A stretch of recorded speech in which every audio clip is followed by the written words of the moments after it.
Bienvenidos al estudio de la Palabra de Dios en esta oportunidad a todos los hermanos y hermanas en Cristo Jesús y a todos los amigos y público en general que por la gracia de Dios cada día tienen el privilegio y la alegría de poder participar en el estudio de la Palabra de Dios.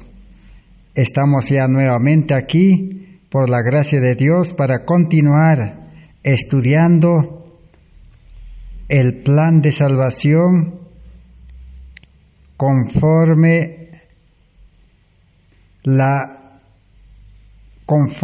el nuevo pacto en Cristo Jesús.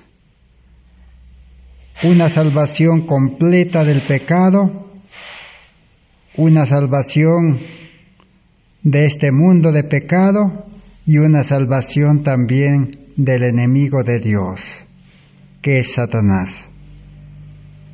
¿Cómo podemos realmente ser salvados aún estando en este mundo? En este mundo donde todavía la lucha entre el bien y el mal prosigue y estamos llegando a los momentos finales en los cuales la verdad triunfará. La luz iluminará todo el mundo. Ese es el estudio que estamos realizando en este tiempo. Estamos en el estudio número 396 de esta serie de salvación por la justicia de Cristo. Salvación por fe y gracia sin obras de la ley, para que el hombre no se glorie, sino la gloria sea a Cristo Jesús. Porque Cristo Jesús quiere crear de nuevo, dice al hombre, dentro del viejo hombre, una salvación por medio de la nueva creación, del nuevo nacimiento, de una verdadera conversión o salvación por la justificación por la fe. Para que el creyente pueda ser justo por la justicia de Cristo, y el justo, dice, vivirá por la fe. Y el justo también será preparado por la fe. Y el justo será utilizado por Cristo, por medio del Espíritu Santo, para poder participar en la última fase de la predicación del Evangelio en este mundo, en la 11ª hora, en la cosecha. Jesús dijo: la mies está madura, los campos están maduros, el mundo está maduro. Ya la palabra de Dios ha sido predicado por los predicadores a viva voz. La página impresa ha llegado hasta los lugares donde no puede llegar un predicador. El mundo ha sido amonestado. ¿Qué es lo que falta? Lo que falta es la cosecha. Y la cosecha es realmente un tiempo en el cual Dios honrará a la iglesia triunfante, a los fieles, a los santos, con el derramamiento en gran medida del Espíritu Santo, llamado lluvia tardía. Y como hemos venido estudiando, ya este derramamiento de la lluvia tardía comenzó en 1888. Pero se ha demorado hasta hoy, porque el pueblo de Dios no quiere humillarse, no quiere hacer una entrega completa, no quiere experimentar una verdadera conversión, no está dispuesto a renunciar al yo y al mundo para nacer a una vida nueva espiritual engendrado por el Espíritu Santo, nacer con el carácter de Cristo, con la imagen de Dios, un nuevo hombre, como dice 2 Corintios 5:17, el que está en Cristo, nueva criatura es. Y solo Dios puede utilizar a esa nueva criatura, no al hombre viejo, no al hombre carnal, con toda su sabiduría, con todo su egoísmo. El ser humano, dice, debe ser desechado. El profeta Juan Bautista dijo, el ser humano debe menguar, Cristo debe crecer. Pablo dice, cada día muero, con Cristo estoy juntamente crucificado, ya no vivo yo, sino que Cristo vive en mí, y la vida que ahora vivo, la vivo en la fe del Hijo de Dios. Una vida enteramente nueva. Ese es el hombre espiritual que vive en el Espíritu, el cual será honrado con el derramamiento en gran medida del Espíritu Santo. Descrito en Apocalipsis capítulo 18, del 1 al 4, donde dice que un ángel poderoso descendió del cielo y la tierra fue iluminado con la gloria de Dios. Toda la tierra, dice, fue iluminado con la gloria de Dios. ¿Qué es la gloria de Dios? La gloria de Dios es el carácter de Dios, es el carácter de Cristo, es el carácter que imparte y desarrolla el Espíritu Santo en el creyente. Moisés, cuando estaba en el desierto, le dijo a Dios, Señor, dice, muéstrame tu gloria. Y Dios le mostró su gloria a Moisés. ¿Y cuál era su gloria? ¿Qué era su gloria de Dios? El carácter de Dios.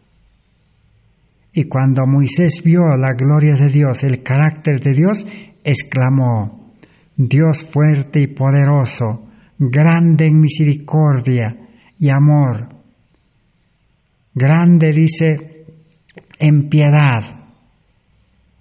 Así describió Moisés el carácter de Dios. Y 2 Corintios 5:18 nos dice que cuando el creyente por fe y gracia recibe la gloria de Dios, crecerá, dice, de gloria en gloria. Entonces, esa es la luz que iluminará toda la tierra. No es la predicación de la teoría. Ya la predicación ya ha sido hecho. Ya los misioneros, dice, han cumplido su trabajo. Ahora viene la cosecha. La cosecha es llevar un mensaje que pueda llevar a una completa decisión y entrega de los creyentes sinceros que están esperando en el mundo. También en el Antiguo Testamento está descrito, lo encontramos en el libro de Habacuc 2:14, donde dice, porque la tierra será llena del conocimiento de la gloria de Jehová, como las aguas cubren el mar. ¿Cómo va a ser predicado la gloria de Dios? ¿O la gloria de Dios cómo va a ser mostrado al mundo? Como las aguas cubren la mar. ¿Cómo se hace esa obra de cubrir todo el mundo como el agua? ¿O cómo es iluminar toda la tierra con la gloria de Dios? Jesús dijo en San Mateo 5:14, vosotros sois la luz del mundo.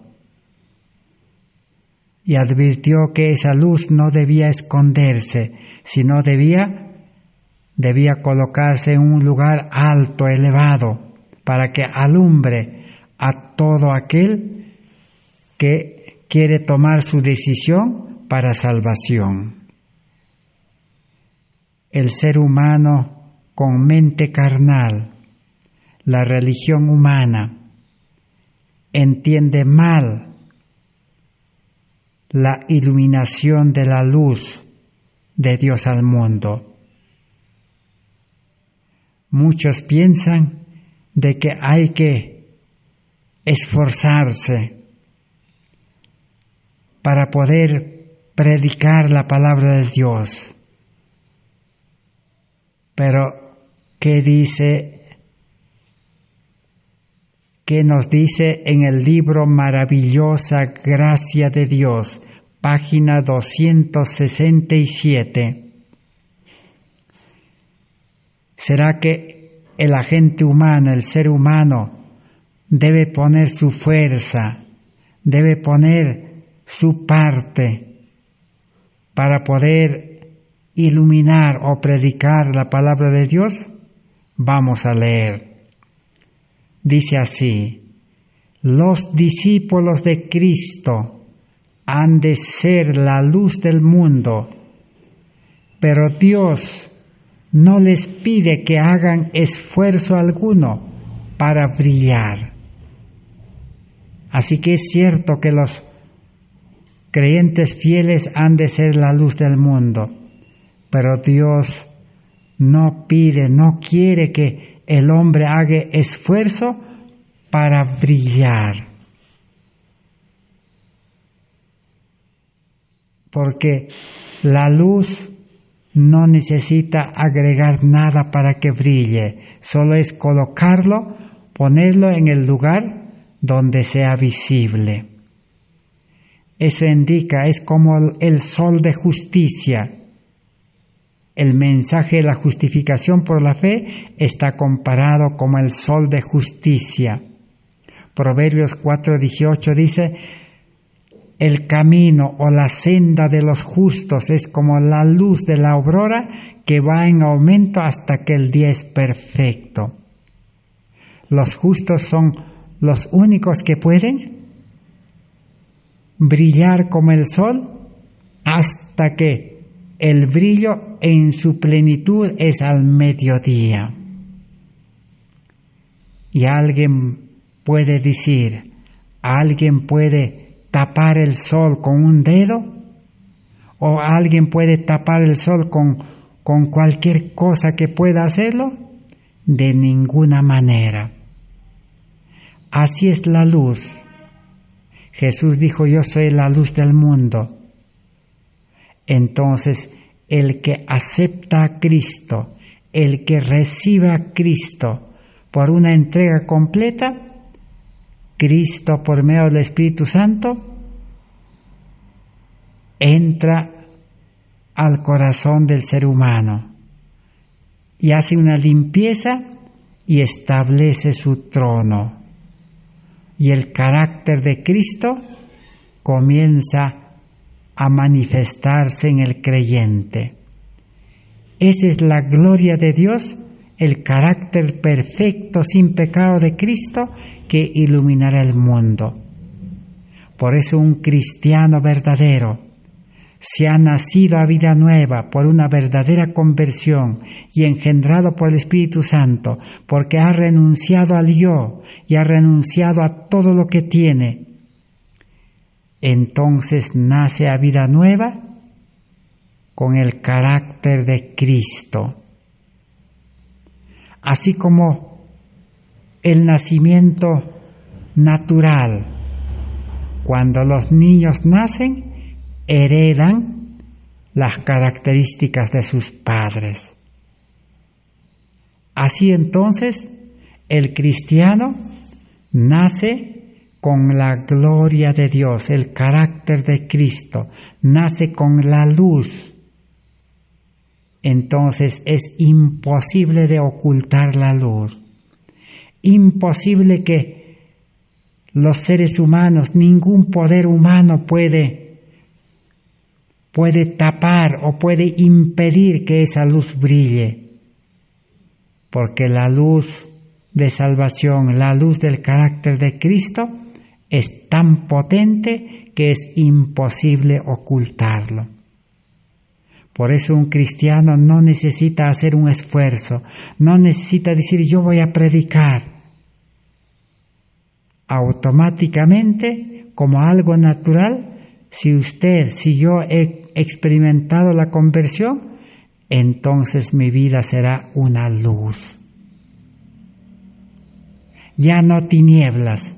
¿Qué significa tinieblas? Tinieblas significa injusticia. Luz significa justicia. Tinieblas significa ira, odio, tristeza, dolor, muerte. Luz significa vida, alegría, gozo, paz. Así entonces es como cuando llega la noche, desaparece la luz, el sol. Y cuando el sol sale en la mañana, desaparecen las tinieblas. Por eso el cristiano es justo, santo, perfecto en Cristo, y su vida es una vida llena de las obras de Dios. Comienza a vivir la vida de Cristo. Todos los días se consagra, como dice aquel pequeño libro Camino a Cristo. Cada día dice, conságrate a Dios, entrégate a Dios, haz un pacto cada día con Dios, entrega tus planes y recibe los planes de Dios. Haz de esto, dice, tu primer deber. Entonces el creyente en ese día será luz. El Espíritu Santo le llevará al lugar en que debe ser luz. El Espíritu Santo le llevará a los seres humanos hambrientos, deseosos de salvación, que están leyendo la palabra de Dios y no pueden entender. Entonces el Espíritu de Dios lleva al creyente que tiene la luz, que tiene a Cristo, que tiene la justicia de Cristo. Así como el Espíritu Santo le llevó a los discípulos por todo el mundo. Y tenemos allí a Pedro. El Espíritu Santo le dijo, tienes que ir con los mensajeros que Cornelio envió, anda y predica allí la buena noticia de salvación. De la misma manera, también aquel etíope que estaba volviendo, eunuco, que estaba volviendo de Jerusalén, leyendo la Biblia y no comprendía. Entonces, ¿qué le dijo a Felipe? A Felipe le envió, el Espíritu Santo lo transportó y lo llevó para que le explique a Cristo, porque el Cordero representaba a Cristo y el eunuco ahora aceptó a Cristo y fue bautizado y recibió también el Espíritu Santo.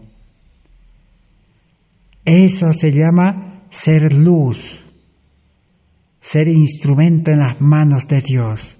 Por eso un cristiano no puede quedarse ocioso en su casa.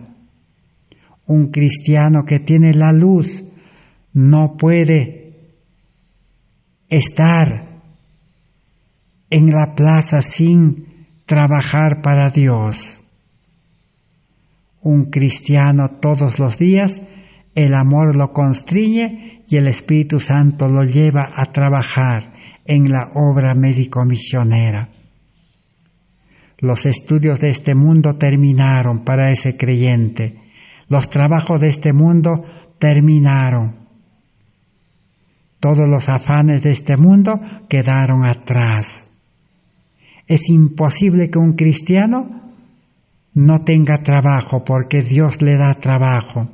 Él es siervo inútil de Dios, pero el Espíritu Santo lo hace útil porque lo maneja, lo dirige, lo guía, lo prepara, lo utiliza y pone las palabras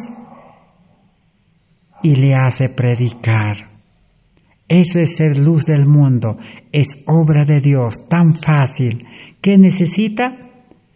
Fe, una fe viva, verdadera, una fe de todo corazón que se rinde, que se entrega y está dispuesto a ser utilizado, dispuesto a hacer. Así como Guillermo Miller, cuando Guillermo Miller fue preparado por los ángeles, por el Espíritu Santo, y cuando estaba ya apto, habilitado, había comprendido toda la Biblia, y dijo al Señor: si alguien viene a invitarme, yo voy, Señor, dijo. Así como Dios le dijo a Isaías: ¿a quién enviaré? Isaías dijo: heme aquí, envíame a mí, dispuesto. Pablo también dijo: Señor, ¿qué quieres que haga? Y el Espíritu Santo le indicó el deber en Damasco por medio de Ananías, que era varón justo, quien le bautizó y le sanó también de su enfermedad, haciendo la oración a Dios, y Pablo fue llevado por el Espíritu al desierto de Arabia, y de allí llevado a los judíos y a los gentiles, y testificó en Jerusalén y en Roma también. Todo dirigido por el Espíritu Santo, todo con la fuerza de Dios, con la gracia de Dios, con la mente de Dios, sabiduría de Dios, con las palabras de Dios, porque el Espíritu Santo, los ángeles pondrán las palabras en tu boca, dice. Y el Espíritu Santo preparará el corazón de los oyentes. Dios no puede hacer predicar en vano. Él conoce qué almas, qué personas están de hambre y esperando. El Espíritu Santo va directamente. Pero cuando el ser humano se esfuerza por predicar, trata de predicar, planifica para predicar, predica, se sacrifica y no hay resultado, no hay almas convertidas, le cierran la puerta, le impiden, las leyes le prohíben y toda clase de obstáculos y problemas se le presenta y no hay cuando solucione esos problemas para seguir predicando.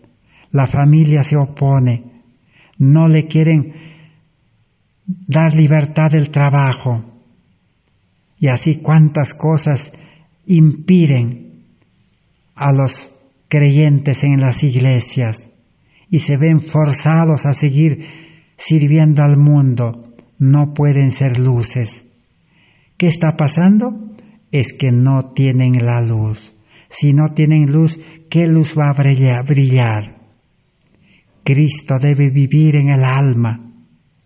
Cristo debe morar en el templo del alma, así como la presencia de Dios estaba en el santuario. Pablo dice: ¿no sabéis que vosotros sois templo de Dios, santuario de Dios, y que el Espíritu de Dios debe morar? Entonces el Espíritu de Dios es el que brilla. Así entonces necesitamos comprender. No necesita que alguien nos envíe. No necesita que el pastor, el misionero, le dé un plan de evangelismo. Ya el Espíritu Santo le da el plan. Y todo se hace fácil. Jesús dijo: mi carga es ligera. Llevad mi cruz. Mi cruz también dice, no pesa, dice Cristo. Porque no es cargar humanamente, carnalmente, es cargar en vida espiritual. La cruz de Cristo es abnegación, sacrificio, poner sobre el altar el yo, la vida carnal, poner sobre el altar el yo, el egoísmo, la avaricia, el amor al mundo, las concupiscencias, los deseos, las inclinaciones, todo lo que tiene que ver con el pecado hay que poner sobre el altar y debe ser quemado, consumido, convertido en cenizas para que no nos estorbe, para que no nos impida a que el Espíritu Santo nos pueda llevar libremente a predicar el Evangelio. Así que entonces, no olvidemos, para brillar, dice, Dios no les pide que hagan esfuerzo alguno para brillar. No aprueba los intentos llenos de satisfacción propia para ostentar una bondad superior. Dios no aprueba ni acepta los intentos, dice, de satisfacción propia para brillar, para predicar. Desea que las almas sean impregnadas de los principios del cielo, pues entonces, al relacionarse con el mundo, manifestarán la luz que hay en ellos. Su inquebrantable fidelidad en cada acto de la vida será un medio de iluminación. Los creyentes tendrán impregnado, programado los principios de justicia, las leyes de justicia en su corazón. Y al relacionarse con los seres humanos, manifestarán la luz que hay en ellos. Así entonces, el Evangelio debe iluminar toda la tierra con la gloria de Dios, así como las aguas cubren la mar. En el libro Joya de los Testimonios, tomo 1, página 565, dice: todos los miembros de la Iglesia, si son hijos e hijas de Dios, pasarán por un proceso de disciplina antes de poder ser luces en el mundo. ¿Cuántos dice? ¿Algunos miembros de Iglesia? No, todos los miembros de la Iglesia primero deben pasar por el proceso de la disciplina, o sea, por el proceso de la educación, proceso de preparación por el Espíritu Santo para hacer luces, así como para hacer brillar la luz. El ser humano tiene que colocar el combustible en el depósito de las lámparas para que ahora se encienda la luz y brille. Así como las 7 lámparas, el candelabro del santuario tenía que ser conectado, dice, al aceite. Y cuando el aceite pasaba por los canales, entonces se prendía la luz en los 7 ramas del candelabro. Así el agente humano es el conducto, es el tubo, y necesitamos ser llenos del Espíritu Santo. Y el Espíritu Santo es el que imparte el carácter de Cristo. Y el carácter de amor de Cristo es lo que será hecho conocer en la vivencia, en la experiencia. El mundo está cansado de religión. El mundo está aburrido de los predicadores. El mundo prácticamente no quiere saber nada de religión, de la Biblia. Lo que el mundo quiere ver es a Cristo reproducido en los creyentes. Porque la vida de Cristo en los creyentes, ¿qué hará? Beneficiará, les predicará, les enseñará y les hará comprender Cuán sencillo y fácil y gratuito es la salvación. Cuán sencillo y fácil y de gracia es tener un carácter santo y vivir una vida consagrada. Eso es lo que el mundo está esperando. Entonces, así la luz debe brillar en este mundo. Sigue diciendo la lectura: mientras estén en las tinieblas y se conformen con permanecer en ellas, sin hacer esfuerzos especiales para relacionarse con la fuente de la luz, los que sientan su propia necesidad y se inciten a sí mismos a la reflexión más profunda y a la oración y a la acción más fervientes y perseverantes, recibirán ayuda divina. Cada uno tiene mucho que desaprender respecto de sí mismo y también mucho que aprender. Debe deshacerse de las antiguas costumbres y la victoria se puede obtener únicamente mediante empeñosas luchas para corregir esos errores y la plena repetición de la verdad para poner en práctica sus principios por la fe y la gracia de Dios. Entonces, si uno no acepta a Cristo, su carácter, entonces permanecerá en las tinieblas. No hay otra solución. La solución es relacionarse con la fuente de la luz, conectarse a la fuente de la luz. ¿Quién es la fuente de la luz? Es Cristo. Por eso Jesús dijo: permaneced en mí y yo en vosotros. Ahora vamos a leer en el libro Servicio Cristiano, página 116. Dios llama ahora a sus hijos que tienen gran luz y están establecidos en la verdad, a quienes se les ha dedicado mucho trabajo a obrar en su propio favor y en favor de otros como nunca antes lo han hecho. Haced uso de toda capacidad, ejercitad toda facultad, todo talento que se os haya sido confiado. Usad toda la luz que Dios os ha dado para hacer el bien a otros. No tratáis de haceros predicadores, sino haceos más bien ministros para Dios. Hay que ministrar a los dolientes, a los hambrientos, a los pecadores, ministrar. No solo es predicar la teoría, sino ministrar, impartir. De gracia recibisteis, dad de gracia. Así que Dios, ¿a quiénes llama?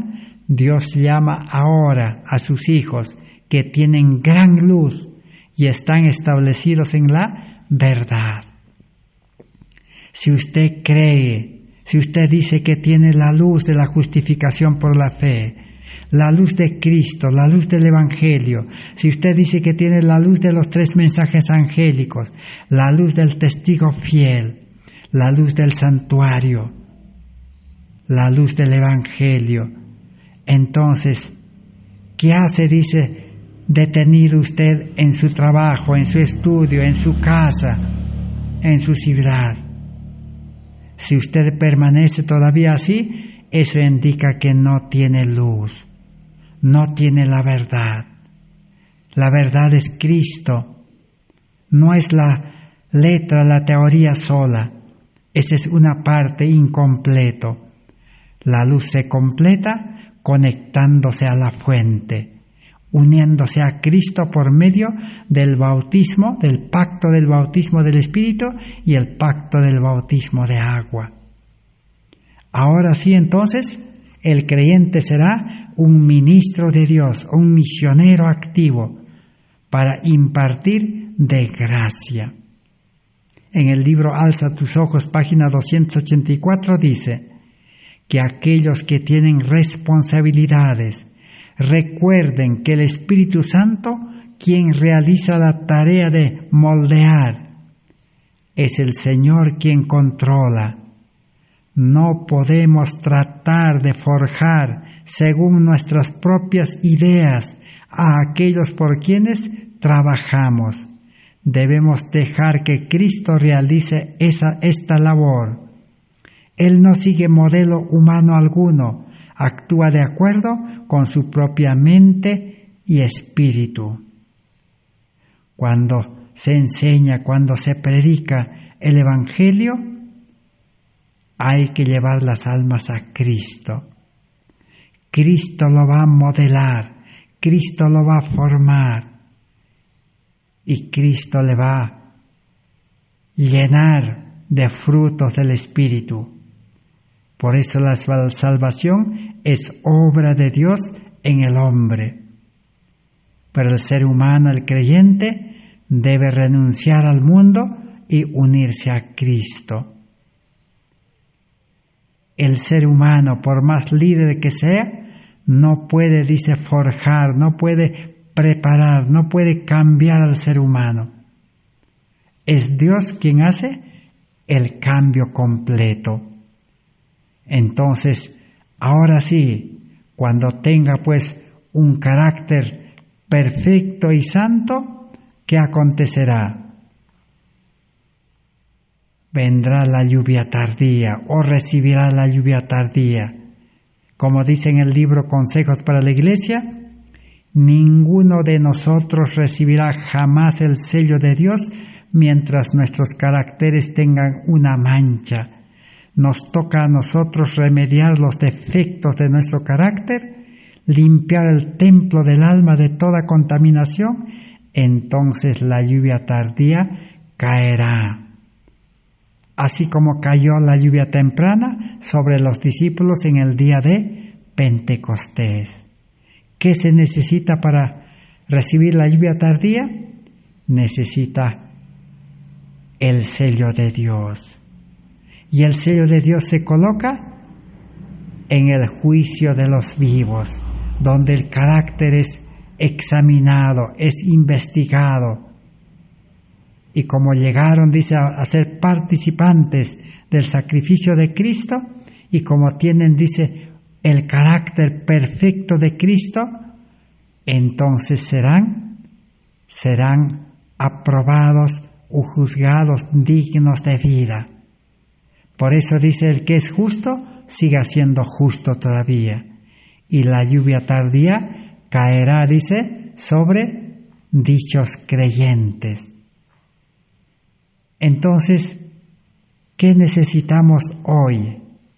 Aprender la lección de la lluvia temprana. ¿Cómo se derramó la lluvia temprana? ¿Sobre qué clase de creyentes o discípulos de Jesús? Vamos a traer la historia a nuestra memoria en el libro Cristo Triunfante, página 304. ¿Qué lecciones podemos aprender de la lluvia temprana? Porque la lluvia tardía será similar, pero con mayor poder. Dice así: después del derramamiento del Espíritu Santo, los discípulos revestidos de la panoplia divina salieron como testigos a contar la maravillosa historia del pesebre y de la cruz. Los discípulos, ¿cómo salieron? Revestidos de la panoplia divina, del manto inmaculado de la justicia de Cristo. En otras palabras, salieron con el carácter manso y de amor de Cristo. Necesitamos un carácter perfecto. Y ahora ¿qué aconteció? Aunque eran hombres humildes, pero salieron con la verdad. Después, de la muerte de su Señor, eran un grupo desvalido, chasqueado, desanimado, como ovejas sin pastor. Pero ahora salen como testigos de la verdad, sin otras armas que la palabra y el Espíritu de Dios, para triunfar sobre toda oposición. Es cierto que se levantará la oposición, primero en la familia, segundo en la iglesia se levantará la oposición sobre los que ya están dispuestos a salir. Pero dice, triunfarán sobre toda oposición. La oposición no los desanimará, sino más bien será motivo de que tomen más valor, más fuerza y más entrega a Cristo. Fueron transformados en carácter y unidos en los lazos del amor cristiano. Así que los que reciben la lluvia tardía tienen, dice, un carácter transformado, perfecto. Aunque no tienen riquezas, pero dice, tienen el amor de Dios y unos a otros unidos los cristianos fieles. Pero ahora salen como testigos de la verdad. Aunque carecían de riquezas, aunque eran reputados por el mundo como meros pescadores, ignorantes, fueron hechos por el Espíritu Santo testigos de Cristo sin honores ni reconocimiento terrenal. Eran los héroes de la fe. De sus labios salieron palabras de divina elocuencia y poder que conmovieron el mundo de aquel entonces. Así se manifestó, se experimentó y dio fruto la lluvia temprana en los primeros creyentes. Cristo triunfante 304, el siguiente párrafo, dice así: los príncipes de los sacerdotes y gobernantes se creyeron completamente para decidir lo que los apóstoles debían hacer y enseñar. Al ir predicando a Jesús por doquiera, los hombres eran manejados por el Espíritu Santo y hicieron muchas cosas que los judíos no aprobaban. Había peligro de que la idea y las doctrinas de los rabinos cayeran en desprestigio. ¿Qué va a acontecer? Así como los sacerdotes y los gobernantes dicen, ¿no? ¿Qué hicieron? Quisieron, dice, controlar a los apóstoles y tomar las decisiones de que qué es lo que debían hacer y enseñar, qué deben predicar, qué no deben predicar. Así los que se oponen, las iglesias, los dirigentes, se opondrán, dice, a aquellos que realmente están comenzando a predicar con el poder del Espíritu Santo. Al ir predicando a Jesús por doquiera, los hombres eran manejados por el Espíritu Santo y hicieron muchas cosas que los judíos no aprobaban. La iglesia de ese entonces no aprobaba, pero el Espíritu Santo, dice, los manejó, los llevó, y el Espíritu Santo obró en los creyentes primitivos, de la iglesia primitiva. Había peligro de que las ideas y las doctrinas de los rabinos cayeran en desprestigio. ¿Por qué prohibieron? ¿Por qué no quisieron que los discípulos prediquen? Porque muchas doctrinas, muchas enseñanzas de los rabinos no estaba presentado en la forma correcta. Por eso ellos, dice, no quisieron reconocer. Así hoy el mundo religioso, especialmente los líderes, los maestros, no querrán reconocer el error en que están o lo que les falta predicar. El ser humano natural, carnal, es por naturaleza orgulloso y cree que todo lo sabe y cree que todo está en él, pero no es así. El ser humano carnal, natural, el yo, debe morir, aunque con mucho o poco conocimiento, con poco o mucha preparación, debe morir. Y debe resucitar, dice, a vida nueva, lleno del Espíritu Santo, para poder participar del fuerte pregón. En Hechos de los Apóstoles, página 39 y 40, los resultados de la lluvia temprana, y también será igual la lluvia tardía. También maravillosa gracia de Dios, 218, dice: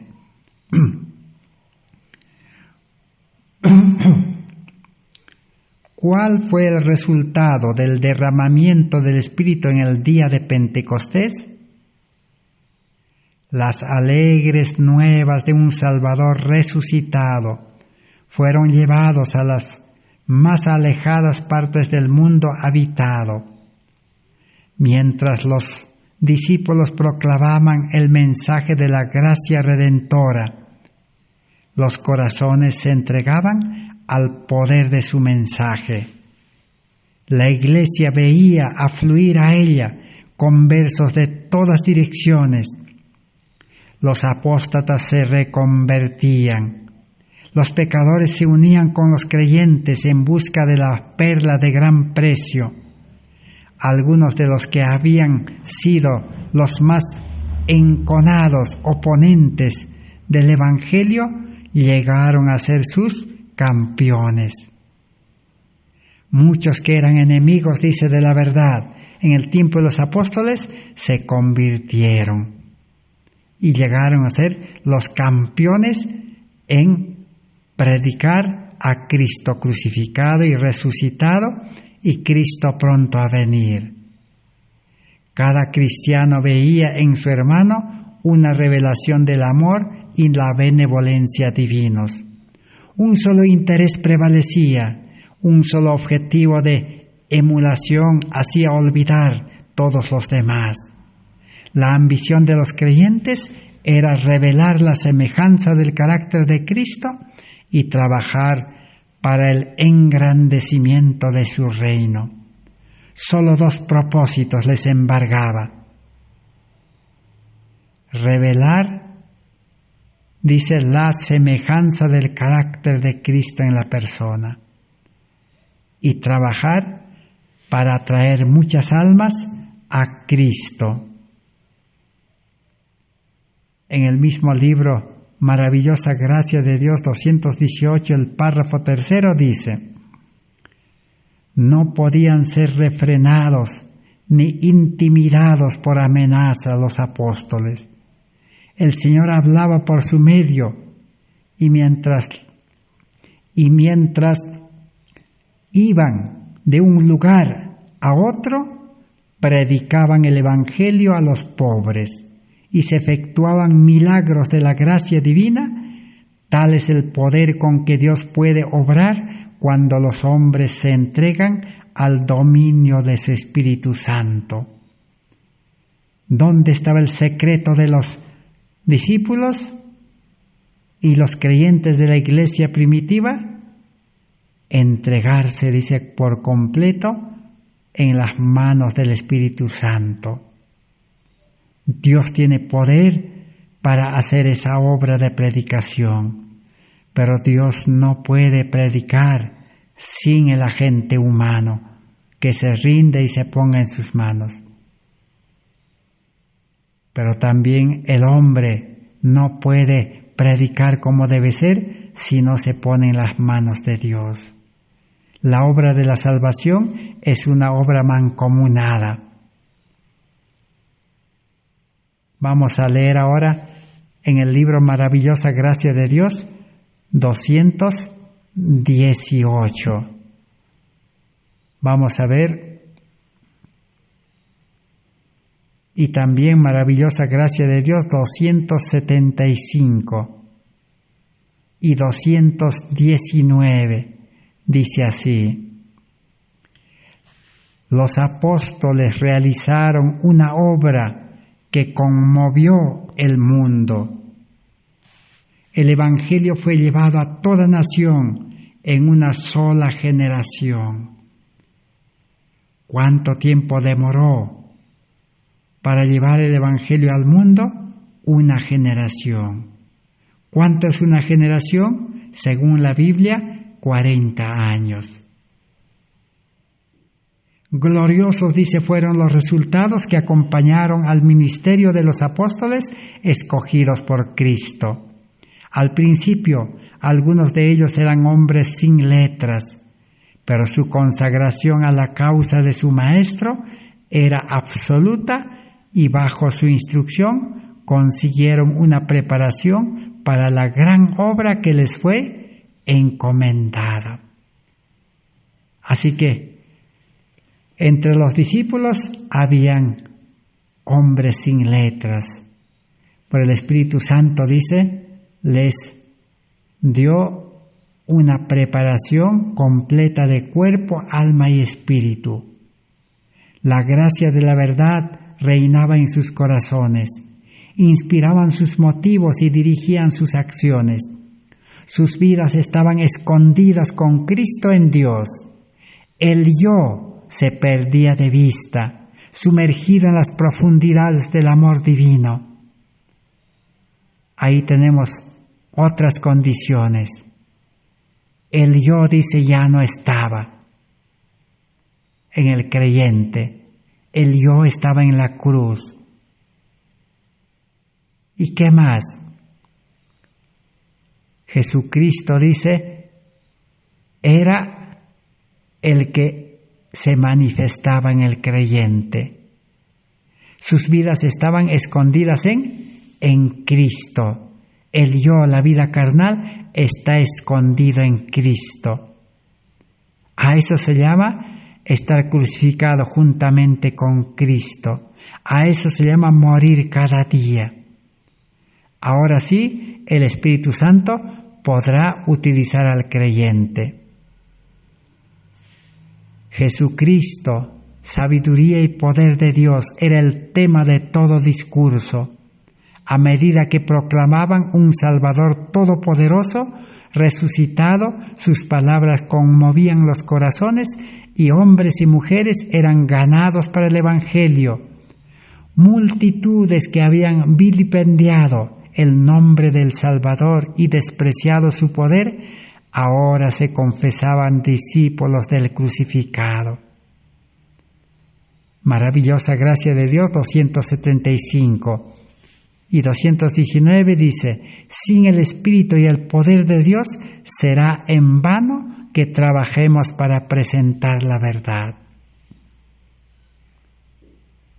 En la siguiente página, Maravillosa Gracia de Dios, 218, dice: no podían ser refrenados ni intimidados por amenazas. El Señor hablaba por su medio, y mientras iban de lugar en lugar, predicaban el Evangelio a los pobres y se efectuaban milagros de la gracia divina. Tal es el poder con que Dios puede obrar cuando los hombres se entregan al dominio del Espíritu Santo.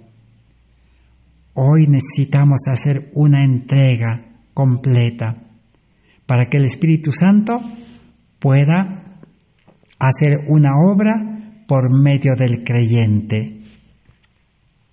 En Maravillosa Gracia de Dios, página 203, dice así: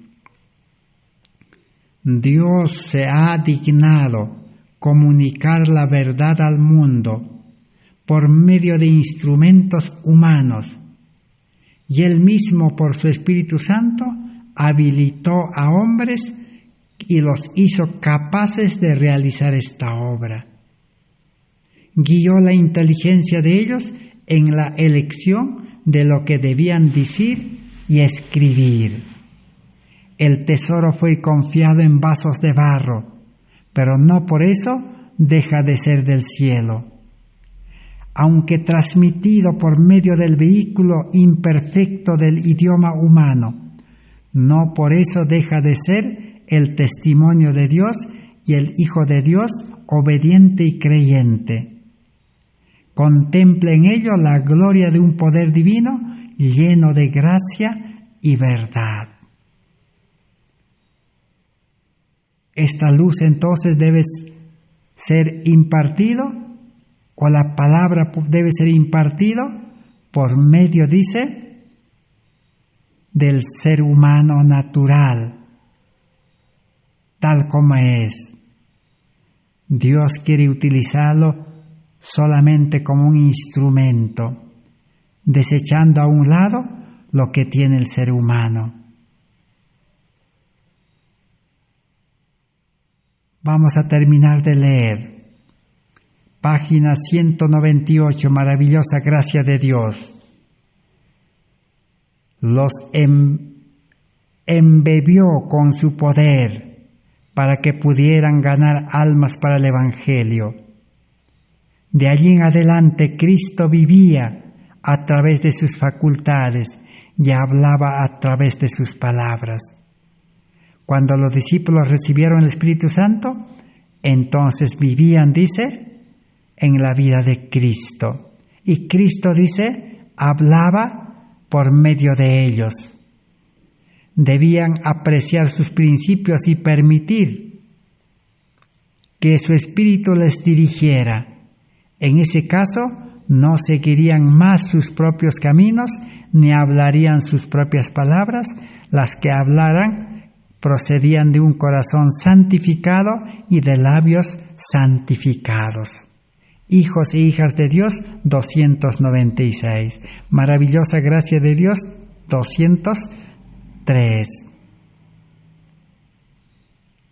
Hemos descrito entonces brevemente cómo la lluvia temprana se desarrolló en este mundo. Y hoy Dios quiere repetir esa obra, pero en mayor grado. Pero ¿qué va a acontecer cuando se predique el verdadero evangelio de salvación por fe y gracia? ¿Qué va a acontecer cuando se predique el último mensaje de misericordia al mundo, Cristo nuestra justicia? ¿Qué va a acontecer cuando realmente se proclame los 3 mensajes angélicos correctamente aplicado y comprendido? Porque dice, he aquí la paciencia de los santos, los que guardan los mandamientos de Dios y proclaman los 3 mensajes angélicos. Tienen que ser santos para proclamar una verdad santa. Y la verdad, dice, relucirá, y la verdad será exaltado, y la verdad se experimentará en la vivencia. Pero Satanás quiere impedir esta obra. ¿Y qué va a hacer Satanás? Va a hacer aparecer un evangelio falso. Va a hacer aparecer una serie de creencias que no pueden soportar la prueba con la palabra de Dios. Para terminar, leeremos en Mensajes Selectos, tomo 2, página 16, una forma de engaño. Con esto podemos terminar nuestro estudio hoy. A medida que nos aproximamos al tiempo cuando los principados, las potestades y las huestes espirituales de maldad en las regiones celestiales se confabularán para luchar contra la verdad. Cuando el poder engañador de Satanás será tan grande que engañará a los mismos escogidos. Si tal cosa fuese posible, debemos permitir que el esclarecimiento divino agudice nuestro discernimiento para que reconozcamos al Espíritu que es de Dios y para que no ignoremos los artificios de Satanás. El esfuerzo humano debe unirse con el poder divino para que estemos en condiciones de cumplir la obra final para este tiempo. Pero en este tiempo será un tiempo de engaños, un tiempo de falsedades, un tiempo en el cual se exaltará al agente humano, al yo. Pero por otro lado, también Dios tomará la rienda de su iglesia, de su obra en sus manos y utilizará a humildes instrumentos que están dispuestos a ser santificados y dispuestos a que el Espíritu Santo los pueda utilizar. Y solo, dice, los que hayan estudiado la Biblia, solo aquellos que tienen una vida santa, perfecto, son los que podrán, dice, discernir los engaños de Satanás en este tiempo. Habrá falsas doctrinas, falsas enseñanzas, mezcla entre la verdad y el error para confundir. En ese tiempo, entonces, el Espíritu Santo obrará maravillas para poder sostener la verdad. Y Jesús dijo, la verdad os libertará. Necesitamos ser liberados completamente del pecado que está en nosotros y del pecado en el mundo y de Satanás. Que Dios pueda bendecir su palabra. El día próximo seguiremos estudiando acerca de las clases de engaño que producirán zarandeo en la familia, en la iglesia y en el mundo.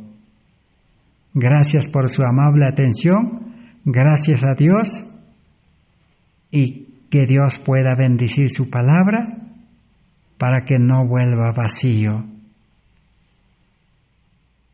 Gracias entonces por este estudio compartido. Será hasta el próximo estudio por la gracia de Dios. Amén.